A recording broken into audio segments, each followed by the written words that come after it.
उद्याच्या दिवशी 4 जुलै 2024 रोजी आम्ही 130 वर्ष रुग्णसेवेमध्ये पूर्ण करत आहोत आणि हा दवाखाना आता पुन्हा उभा राहण्याचा प्रयत्न करत आहे।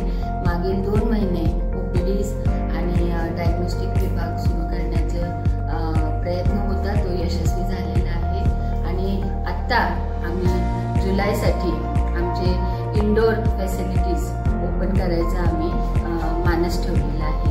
त्याप्रमाणे डायलिसिस विभाग, क्रिटिकल केअर ICU आणि त्याच्यानंतर आमचे रेडिओलॉजी डिपार्टमेंट आणि OT हे ह्या महिन्यासाठी आम्ही चालू करायचं सुरू योजिले आहे आणि देव करो की आम्हाला ह्यामध्ये तो यश देईल। आम्ही विशेषतः जिरॅट्रिक केअर सेंटर म्हणजे सिनियर सिटीजनसाठी सोय ही आम्ही ह्यावेळी घेत आहोत आणि जिरॅट्रिक केअर सेंटर बरोबरच डिसेबिलिटी सेंटर सुद्धा आम्ही चालू करण्याचा प्रयत्नामध्ये आहे। तर वॉन्टेस हॉस्पिटलला सहाय्य केलेलं आहे आणि आमची खात्री आहे की पूर्वीप्रमाणेच रुग्ण आमच्याकडे पुन्हा येतील आणि जोमाने आणि पूर्वीच्याच वैभवाने हा दवाखाना पुन्हा उभा राहणार आहे। हे मिशन हॉस्पिटल आहे आणि हे गरिबांचा दवाखाना आहे। सर्वसामान्य रुग्णांसाठी हा दवाखाना आजपर्यंत काम करत आलेला आहे।